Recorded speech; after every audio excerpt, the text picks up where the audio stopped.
Whoa, where'd you guys come from? What's up, nerds and nerdettes and wee little nerdlings all? Your buddy Big Johnny G from Two Gun Pixie Presents Legendary Gaming is back once again, invading your life, invading your YouTube. Why am I doing that? Because of games. That's why. Games. We all love board games. Board games are awesome. They bring friends together, sitting at the table, having a darn good time. Get to interact with each other, act like fools together. An awesome day is always had.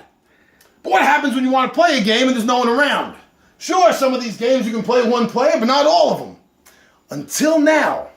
Well, maybe not until now. It's been around for a little bit of a while, but this is the first time Two Gun Pixie is talking about it.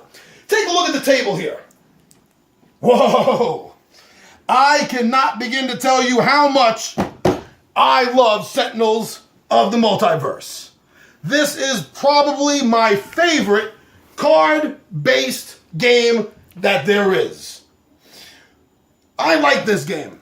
And it's very easy to play one player if you want to. You can sit down by yourself and you can pick out 3, 4, or 5 of the heroes and you can go at it against a villain in the environment of your choice. But it's time consuming. It's a little bit hard. I've recently come across something that I love as much as I love playing this game. It's this. My phone. There's a whole bunch of games out there, board games, that they've been porting over to apps on the phone. That's why I decided it's about time somebody started doing a whole playlist just based on those apps, and that brings us to today's inaugural show of the App-iTorium Maximus. App-iTorium Maximus? That's a silly name. Well, hold on a second here. Let me just explain something to you. That is a play on words from the Vomitorium. Vomitorium? John, why? Why would you name something after a vomitorium? Well, why not? Do you know what a vomitorium is?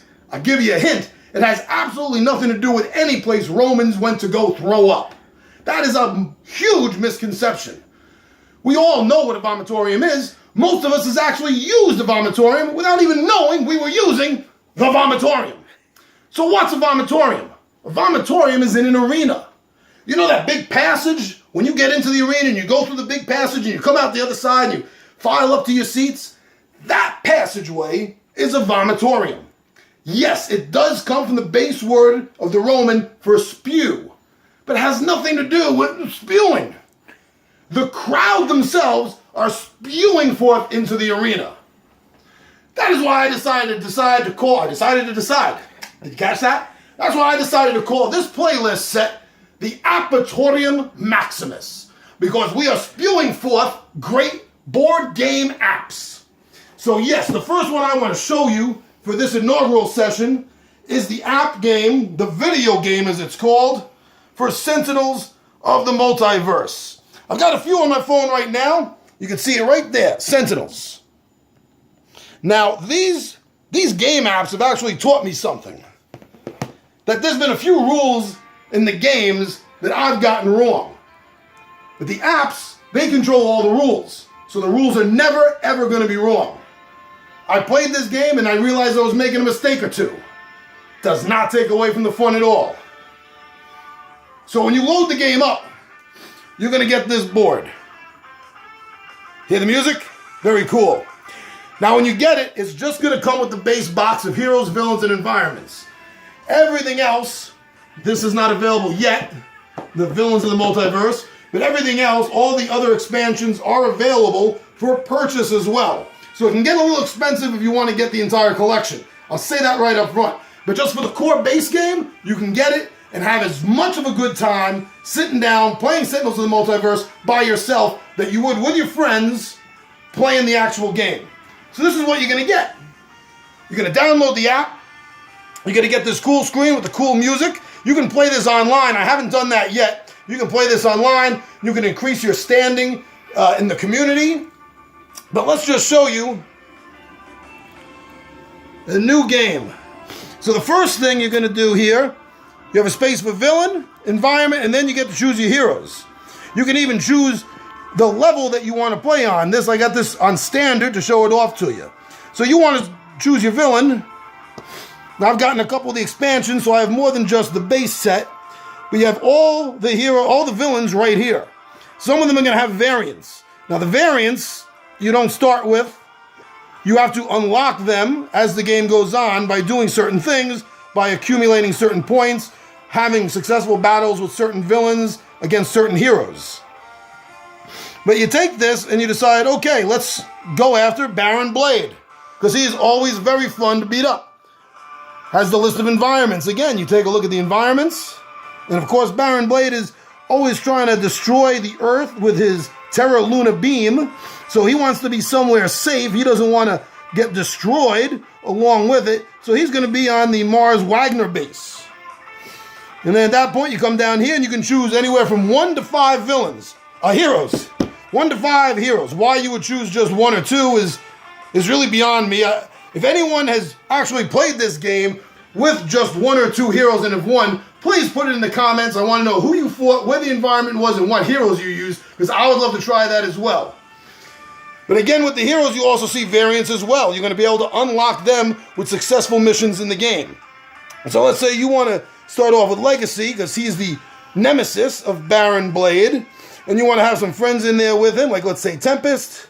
I like using Visionary, Expatriate, and let's say the last one, let's go with Ra. He is a powerhouse, Ra. So when you pick them all, you head back, you see you got all 5 set up ready to go, and then you just hit fight. And this is what you're going to see.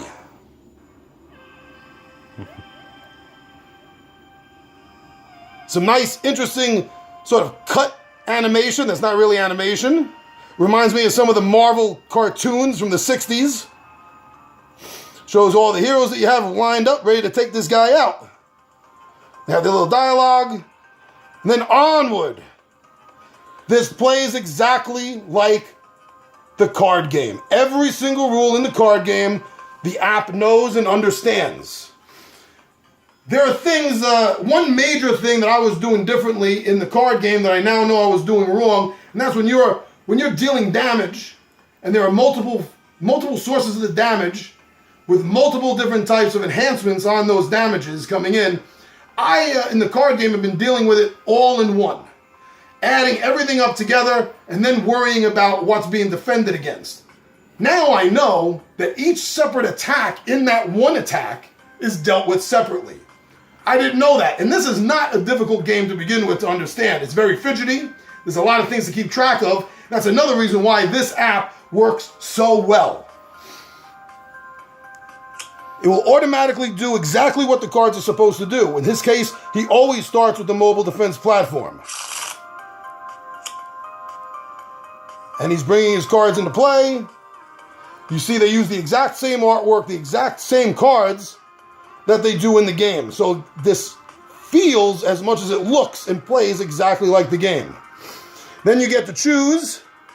You have your cards down here. If you double tap, it'll tell you what the card is. And if you want to, you can then put that card into play. Then you get to choose who this is against. And continue.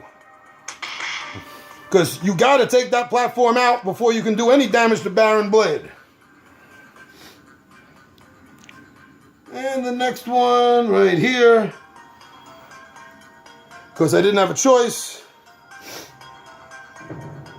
And finally, right there. There was only 3 targets, so one of them had to be the guy that couldn't get hurt. It'll automatically go forward with you as you're playing your cards. And now you get to use a power.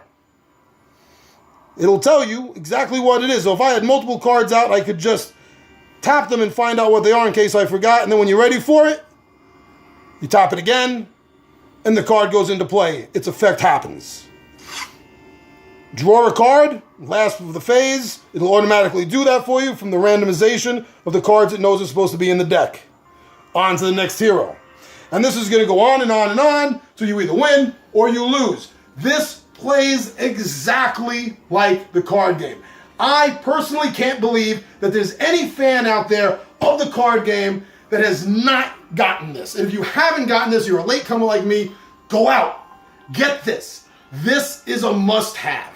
It'll keep you playing this game when you got no one else to play and you don't want to spend the time putting out all the cards physically on the table. Because you know what? Probably my only drawback with this game, and it's a very small, very minor little nitpick, is it can leave a big footprint on your table. Between the cards, with all the heroes, the environment, the villain, cards coming into play, staying in play, it's going to take up a lot of room and a lot of time. When you're by yourself, I don't know about you, but I really don't feel like doing that. This app, Sentinels of the Multiverse, the video game, fixes that problem. So if you love this game and you want to play it more often, but you don't have people to play with and you don't want to spend the time and the energy and the space on the cards, get this app. I cannot stress that enough, fans. All right? Big Johnny G, your buddy, and Two Gun Pixie presents Legendary Gaming. And kids, I am out of here.